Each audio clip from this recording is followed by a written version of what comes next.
ಅವ್ರೇನಾದ್ರೂ ನಾಳೆ ಇದಕ್ಕೆಲ್ಲ full stop. ನಾಳೆ ನಮ್ಮ ಸರ್ಕಾರ ಇರೋದೇ ಬಡವ್ರ ಪರ ಸರ್ಕಾರ.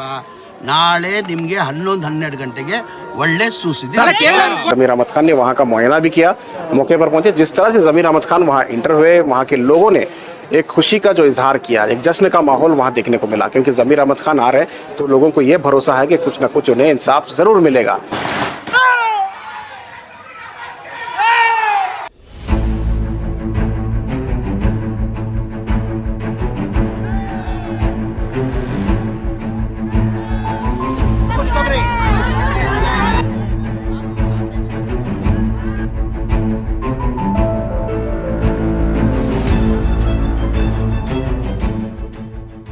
बेंगलुरु के कोगिलू में जिस तरह से गरीबों के मकानात को मुनद्दम किया गया, जिस तरह से बुलडोजर लगाया गया, यानी कि जेसीबी लगाकर जो घरों को तोड़ा गया, उसके मंजर कहीं ना कहीं सबके दिलों को चुभने लगे। ये मामला कहीं ना कहीं पूरे मुल्क की सतह पर फैल गया है और इसे एक सियासी गलियारे में एक सियासत गर्मा गई है। हालांकि इस ताल्लुक से जब ये मामला तब गरमाया जब केरला के वजीर आला ने इस पर अपनी राय जाहिर की, उन्होंने एक स्टेटमेंट जारी किया। उसके बाद से लगातार इस मामले में स्टेटमेंट्स, ट्वीट का दौर शुरू हो गया।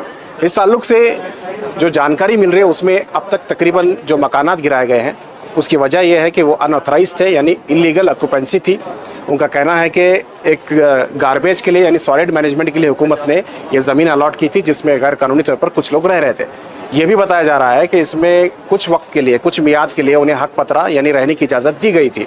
मियाद ख़त्म होने के बाद वो इलीगल हो गए, अनऑथराइज हो गए, तो हुकूमत ने उन्हें खाली कराने की प्रक्रिया यानी कि कोशिश शुरू कर दी।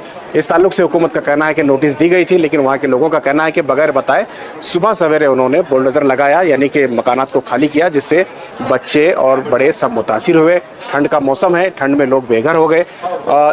उसके बरअक्स वजीर ज़मीर अहमद खान जो है, पूरे मामला जिस तरह से गर्मा गया, उसके बाद ज़मीर अहमद खान की एंट्री होती है। जब उन्हें इस बात का इल्म होता है तो वो कल शाम को जमा मस्जिद सिटी मार्केट में उस मुतासिरीन के एक डेलीगेशन को मुलाकात करते हैं। वो कहते हैं कि क्या मामला है। पूरी छानबीन होने के बाद ज़मीर अहमद खान ने बताया कि उन लोगों को रहने के लिए शादी खानों में इंतज़ाम किया गया था। वहाँ पे पूरे तरह से चीज़ उन्हें रहने खाने और शादी हॉल में सोने के लिए तमाम तरह इंतजाम किए गए थे, लेकिन वहाँ के लोगों का ये कहना था कि अगर वो शादी हॉल में शिफ्ट हो जाते हैं या दूसरी जगह जाते हैं तो फिर उन्हें वो ज़मीन नहीं मिलेगी।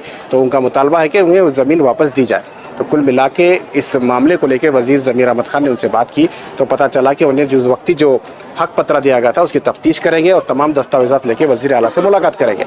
आज चूँकि वहाँ की सियासत का दौर चूँकि लगातार सियासत गर्मा गई है, लोग वहाँ जा रहे हैं और अपनी सियासत चमकाने की भी कोशिश कर रहे हैं। सीएम इब्राहिम जो कि हाल ही में अपनी पार्टी लॉन्च कर रहे हैं, वो भी वहाँ गए। उन्होंने भी मुसलमान